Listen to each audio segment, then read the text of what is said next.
What's up, everyone? Welcome to the All49ers Roundtable. We are the All49ers group. I'm Grant Cohn. That's Jack Hammer below me.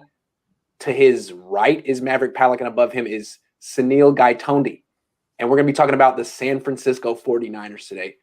They traded up, probably going to be taking a quarterback. We should probably start there. A lot of people want them to take Justin Fields. All the reporting is that they're going to take Mac Jones. Seems like a lot of Niner fans could be disappointed. And the question I have for you guys is, would drafting one or the other put more pressure on the organization in general, John Lynch and Kyle Shanahan in particular? Jack, why don't you do this one first? Yeah, I'll go ahead. I don't see how it really does. I understand that there's a lot of 49ers folks are every time. My bad. It's all right. You know, I can see how a lot of folks around the 49ers, the 49ers fans could not like the idea of Mac Jones and want Justin Fields instead.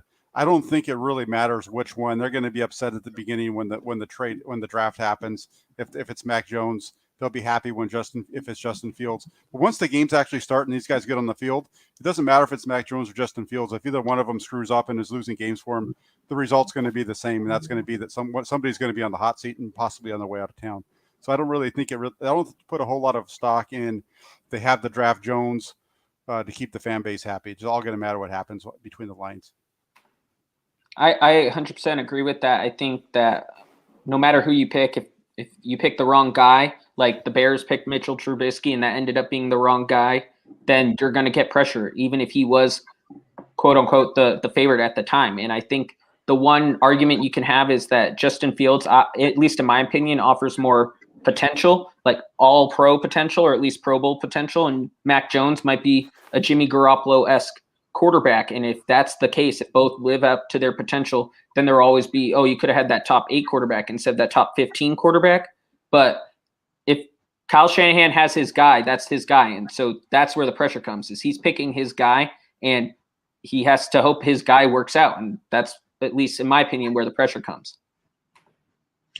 Right. I mean, I hate to be the same answer as everybody else, but I agree as well. Like, I think the timeline for Shanahan and Lynch is actually set up with the trade. Like, so they gave up, the 2022 first round draft pick, 2023 first round draft pick. So I think by 2023, they either have to figure it out with whomever they pick. Otherwise, the new regime is going to come in and, have a first round pick to start their regime off with. So I kind of think that that's what the timeline is going to be, regardless of who they pick.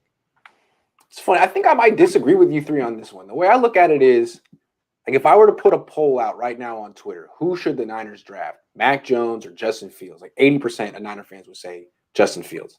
And if the Niners take Mac Jones, Niner fans will come around, but they'll be really skeptical. And they'll be like, all right, fine. Okay, well, he better be better than Jimmy Garoppolo right now. Any growing pains that Mac Jones has, I think, will be magnified. Whereas if it's Justin Fields, Niner fans wanted him anyway. If he struggles as a rookie, they'll make excuses for him.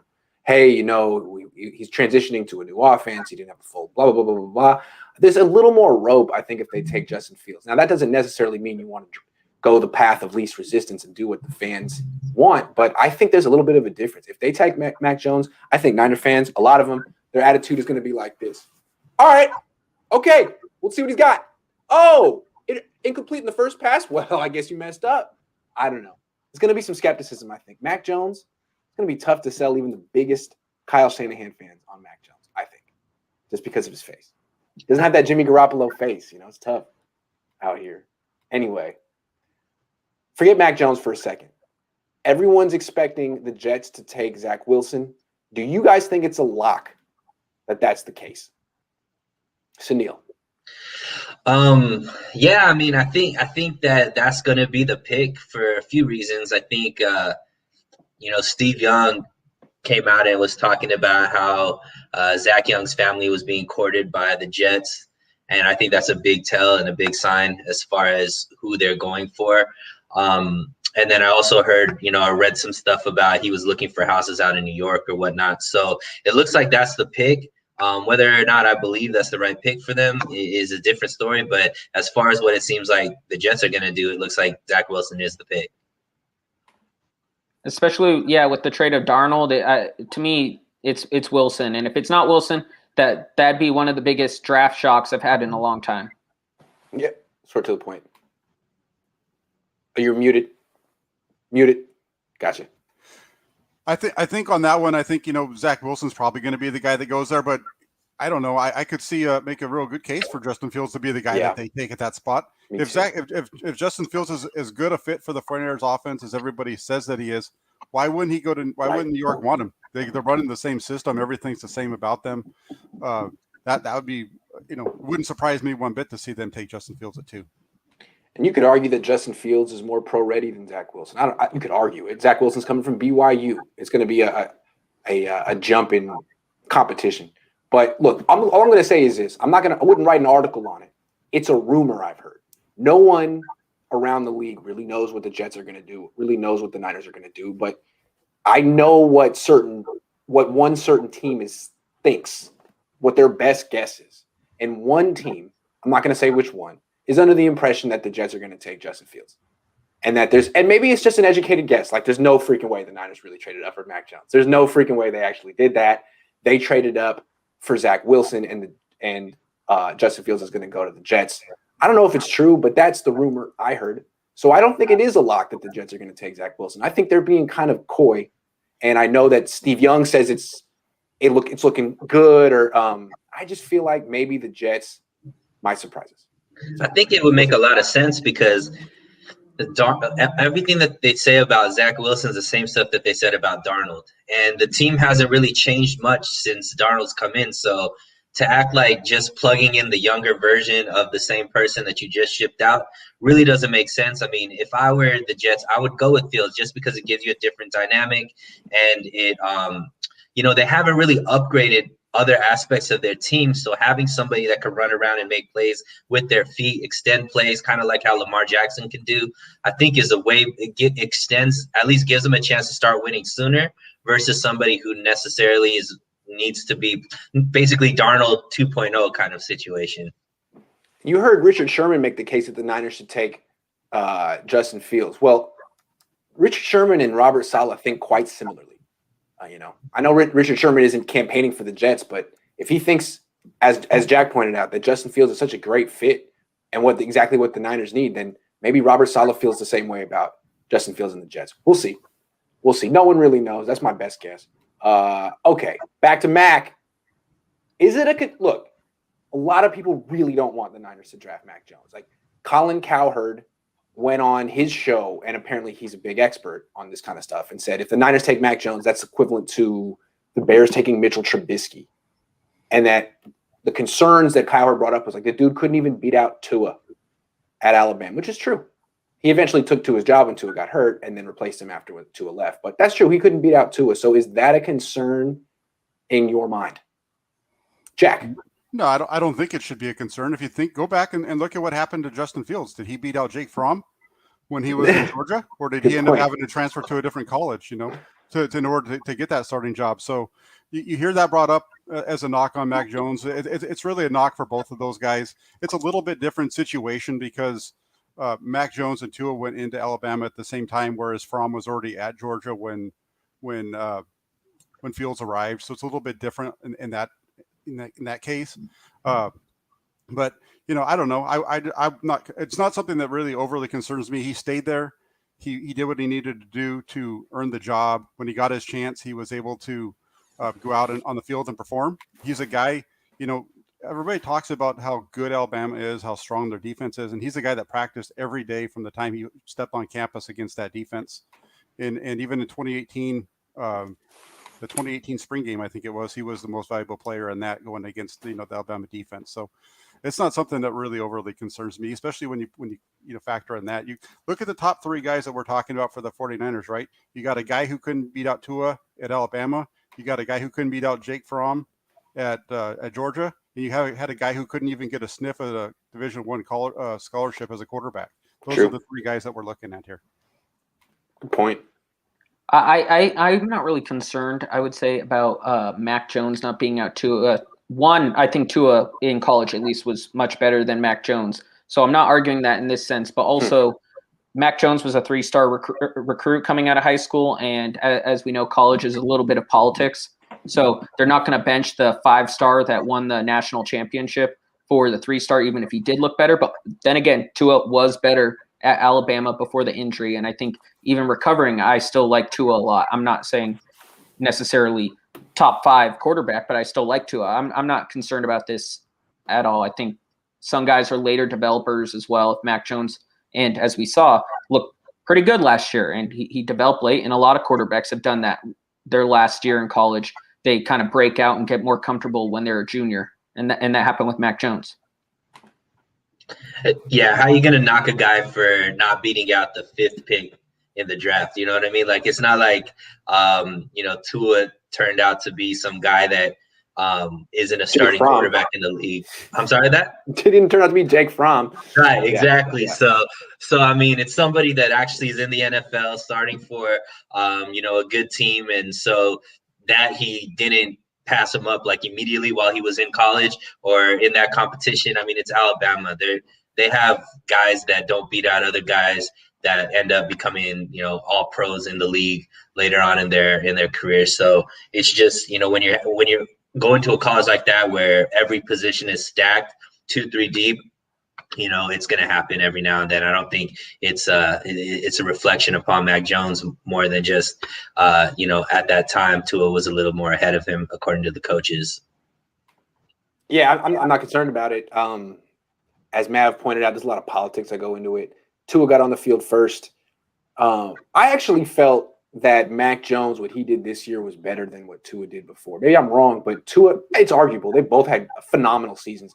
Tua just did it with Waddle, Smith, Judy, and Ruggs, where by the end of this season, it was just Smith, still a hell of a good team. I just felt like Mac Jones, the funny thing about Mac Jones, last year, everyone liked Tua. Everyone liked Tua. If you said, look, God love Joe Burrow, Tua is the best quarterback in this draft, he'd be like, no, it's a fair point. It's a defensible position. And then Mac Jones comes out and has a similar great year, wins every game, national title, Heisman finalist. People are like, second round pick at best. I don't know. I feel like there's a disconnect there. I don't know. I agree. When you watch them play in 2019, you can see even in 2019 in his first couple starts with Alabama, you could see a difference in their offense with Mac Jones on the field as compared to their offense in 2019 when Tua was healthy and on the field. Unrelated, Kyle been low-key ghost scouting with signing Josh Johnson and Josh Rosen, trying to get a feel which quarterback will fit the system. It's Fields. Possible, or he's just trying to get as many Josh quarterbacks on the team. Maybe he just likes Josh's. You know what I'm saying? Maybe they got to go Kyle this year. There's a lot of good Kyles in the draft, I've noticed. All right. Which position will the Niners draft in round 2? Enough quarterbacks, unless you think they're going to go quarterback again, which they might. I guess I'll start. Which position I think it depends on how the draft plays out. I think that they should go running back, but I only think there's maybe like 3 or 4 running backs or maybe even 2 or 3 that are good enough to be drafted, with that 43rd pick or whatever they have.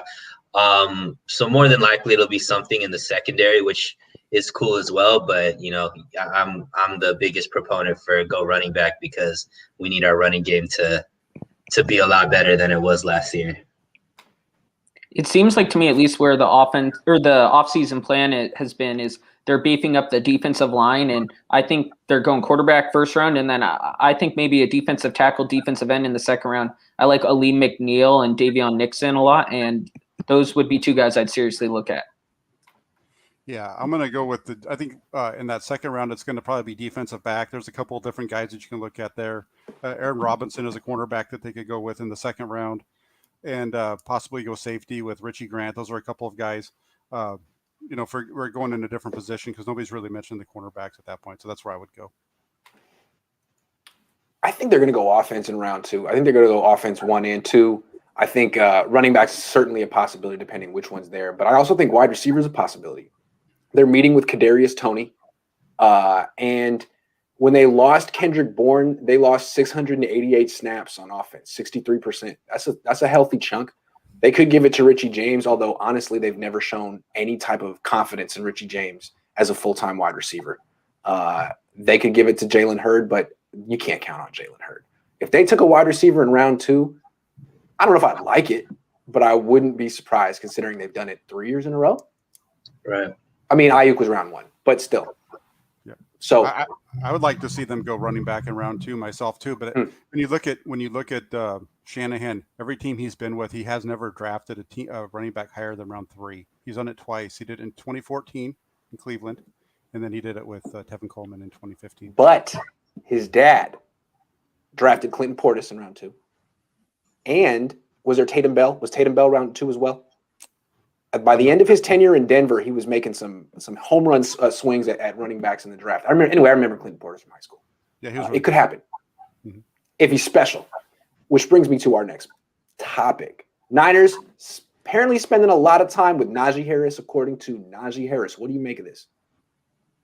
Who's going first? I guess I'll jump in on this one with Najee. I think the thing here is it's interesting because they could go definitely be, it could be a sign that they're going running back in round 2. I'm going to take this conversation a little bit back to the quarterbacks though. It could be that they're going with, really having to go through Najee Harris to get a feel for who Mac Jones is. There was a report that came out this week about how the 49ers, when they were out there, Kyle Shanahan and John Lynch at the pro day for Mac Jones, they didn't talk to Nick Saban about Mac Jones. They didn't talk to him about really any of the players. But the other part about that is Nick Saban also said that the only coach he ever or GM he ever really hears from is the guy out in New England. So, I got to kind of take that for what it's worth. So I would say, I think that for me, I think it's kind of a little bit of an indication of maybe where they're leaning at the quarterback spot. That's definitely a good way to put it. And then I think the only way they can really get Najee Harris is if they do that trade I talked about last week, where you package together your second, your third, your fourth, anything you have, and try and get back into that end of first round where like the Saints are, all those teams, Chiefs, Buccaneers. If you can get one of those picks, maybe Najee Harris falls down there, but I don't see him falling to 43. And so I think I agree with Jack. I think it becomes they're doing their due diligence at other positions.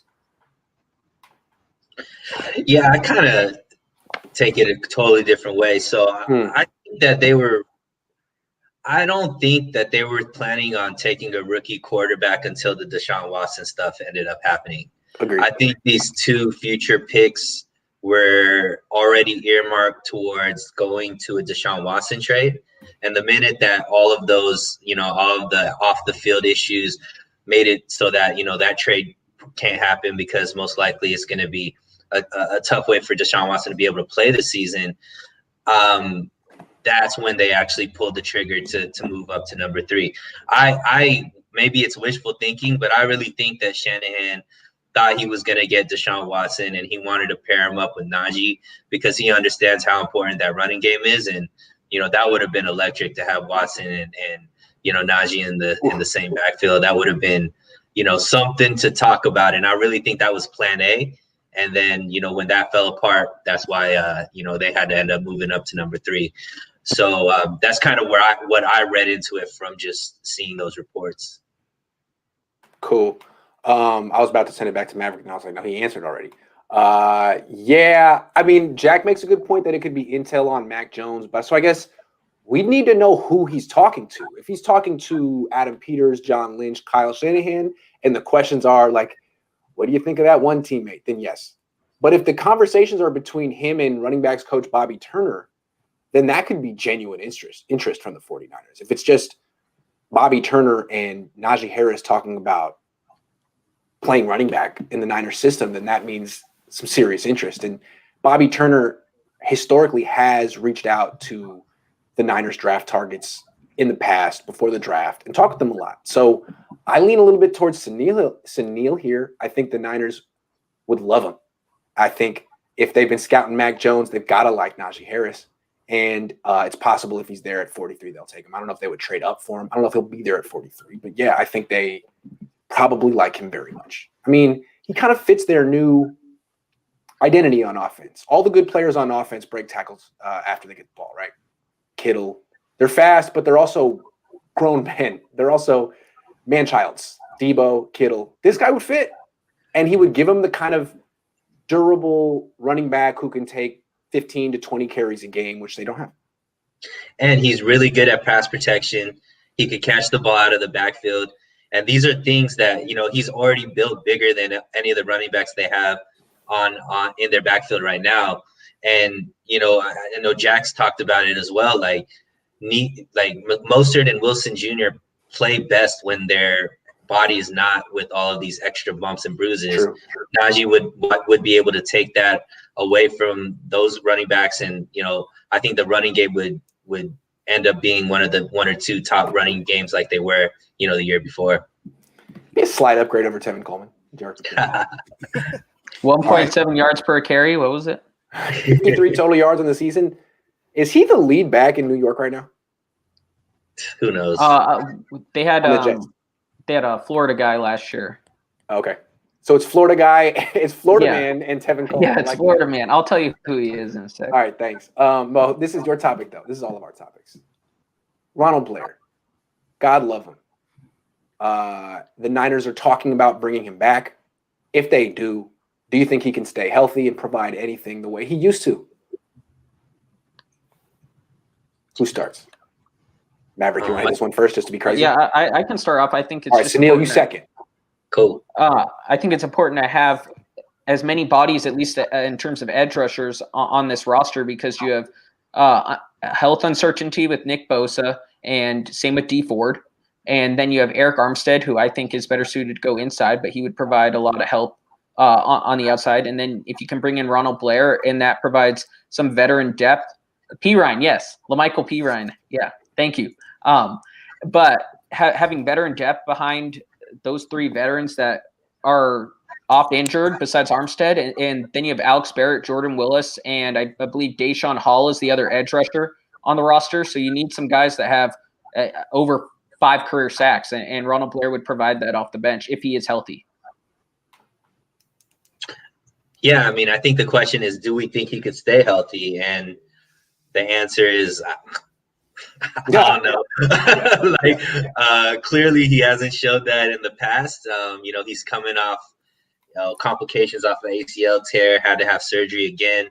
Is he going to still have that same athletic ability and same ability as far as getting in the backfield like he was able to do when he was healthy, a couple years ago? But I think the beautiful situation that the Niners are in is he's just going to be a depth piece. So whether he's healthy or not, I don't think it's only going to be upside, right? Him not being healthy isn't going to take away from the Niners because they're not depending on him. But if he can do anything, it's just going to be an added bonus to that already pretty deep rotation that the Niners are building right there. Yeah, if he can stay healthy, he's definitely going to be providing some good play. I had written an article way back in training camp when we weren't sure if he was going to be ready to play in. Oh, Jack, blink twice if you hear me. Did you lose me? Oh, he's here. Okay. Go ahead. I can. Yeah. Start again. So start again. Yeah. So I don't know where. I'm not sure where he lost me, but going back, sure. I think Blair, if he's healthy, he's definitely going to be able to provide something for the 49ers. And that's the thing, right? They're not going to re-sign him if they don't think he's going to be able to be healthy. But I wrote an article back in August during training camp, right after Shanahan originally had made a comment thinking that he was going to be coming back, on how Blair as a depth piece is a necessity for the 49ers defense. He's really strong. When you look at his numbers from 2018 and 2019 before he was getting injured, his pressure rates were on par with what Nick Bosa was doing. So he's a really good player. If he can stay healthy, he's going to probably be able to really bolster that rotation. Yeah, great answers, guys. I'm going to kind of go with Suneil here, who knows? But I'm going to put it this way. I'm going to spin it this way. I don't usually root for 49ers players. And sometimes I take great pleasure in their misfortune or poor performance. With Ronald Blair, I'm genuinely rooting for him. He's been around a long time. He's never gotten as much playing time as he deserves. He had to take a backseat to Solomon Thomas. He never complained about it. That must have been – imagine if you're in your workplace taking a backseat to the equivalent of Solomon Thomas at your work, and you're better than him. And every time you get on the field, you get an opportunity, you show it, and it still doesn't count. It'd be great if he could come back and make a full recovery and have a Kerry Hyder season and get a contract.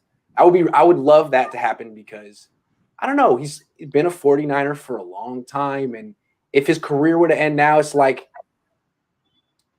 it wasn't what it should have been. It could have been more. So I hope he gets to show it. I hope he gets to show it. Good luck, Ronald Blair. what you were describing right there, wasn't that just the Justin Fields, Jake Fromm situation, the Solomon Thomas situation? Perhaps.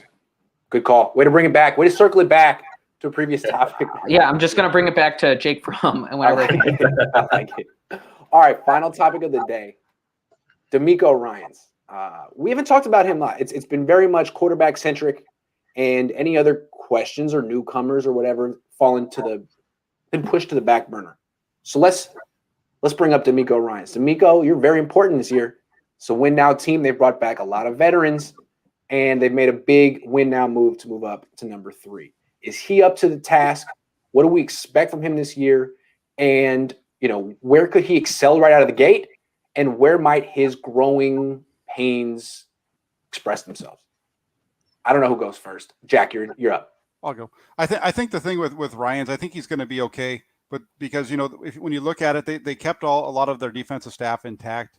As far as Chris Kocurek is going to be back. He was key with the defensive line, and that really kind of drove the defense anyway. And on top of that, they brought in some other guys that have experience as being coordinators. So he's got a staff around him that's experienced. And so if he can take their information and extrapolate that onto and be able to turn that into what he's doing on a regular basis, I think they're going to be okay. It might be a little bit of a slow start, but I'd say probably by the middle of the season, he should be able to hit his rhythm. I think one added thing to DeMeco Ryans is it kind of depends on who the quarterback is, at least for the defensive coordinator. I know they obviously don't coach him, but if you have a rookie quarterback that maybe makes more or takes more risks and it doesn't always receive the reward, then the defensive coordinator is thrown into that emergency mode of having to protect 35 yards before the end zone, and that puts a young guy in a tough situation. So having James Betcher and Chris Kocurek does help, like Jack said. But if they go Mac Jones and Jimmy Garoppolo, I think that does help DeMeco Ryans in a way because they take less risks, but also Justin Fields takes more risk and could help out the offense in that way. But anyways, I'll stop talking about the quarterbacks. I just haven't been on in 2 weeks, so I haven't got to say anything about quarterbacks. Great to see you, Matt. Yeah. But I think DeMeco Ryans does have the chance to do well because he has Fred Warner. He has 2 very solid veteran safeties in Jaquiski Tartt and Jimmy Ward. And K'Wan Williams back playing nickel. He has a lot of good veterans that know what they're doing, and I think that helps him. It would be much harder if it was a very young defense, inexperienced defense, but he has a lot of players that know what they're doing on the field, and that helps him, and good assistance. That's a good point. Yeah, see, I'm looking at all of those people coming back in a different way. I think the team has told us what they think of DeMeco Ryans, or the players at least, for coming back. They're coming back on 1-year deals, which means they are looking to get paid next year, which means they're looking to be part of the defense that they could showcase themselves in, a defense that's going to be good so they could get top dollar. And all of these players had an option to go with Saleh because the Jets had money, and they could have done the 1-year deal with the Jets if they believe that, Saleh is that much better than DeMeco Ryans. And that's the way I'm looking at it. I look at DeMeco Ryans, the type of player he was. He was always, one of the top linebackers in tackling. He was always somebody that, was around the ball at the right place at the right time, the quarterback of his defenses. And I think that same ability to, know where everybody is, be the center of the defense, and be able to show the leadership that he's shown as far as the leader of men. I'm really excited about him. I don't think he's going to struggle. I actually think it's going to be a pleasant surprise for most 49er fans how intact the defense looks, how good they're going to be out of the gate. And like I said, I think all of these players really believe in him too, because they chose to come back and basically betting on him and this defense to be good to make their money in the future. And I think that's a big boost in his, back pocket as far as these guys believe in him enough to choose the Niners over, going with Saleh and the Jets. Good point. I think the Niners also felt so confident in promoting DeMeco Ryans. I think they feel that he has a lot in common with Saleh, that he was a linebacker coach. He's passionate yet positive. He has that kind of positive Pete Carroll, Robert Saleh vibe, Gus Bradley type of thing going on. So I think the comparison is pretty 1-to-1 right there. And so knowing what I know about how Robert Saleh did in 4 years, he was much better at the end than he was at the beginning. The way he started out, he was very much into establishing his system. And his game plans week to week weren't as opponent specific as they were by the end of his tenure.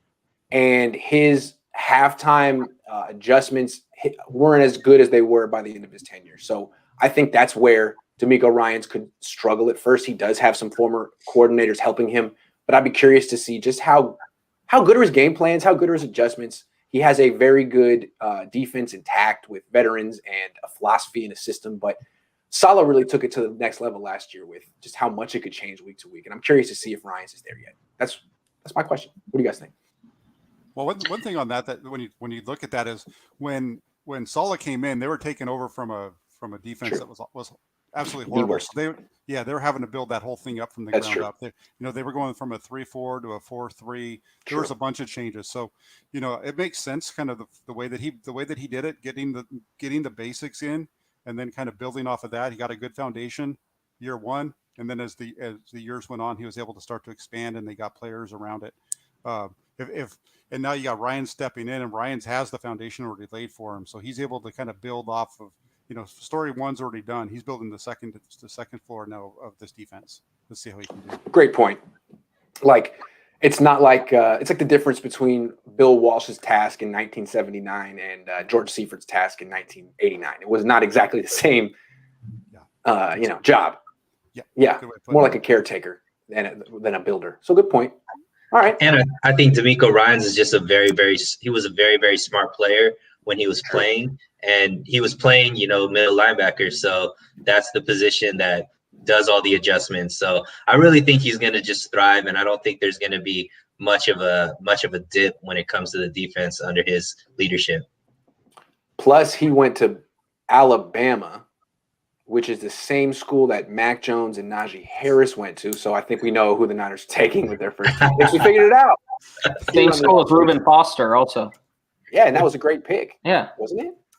It would have been a great pick if it wasn't for a couple of things here and there. Anyway, can't write them all off because of that, or can you? They haven't taken an Alabama player since then, have they? No, I don't think so. There was a defensive back that they brought in last year that you were Maiden.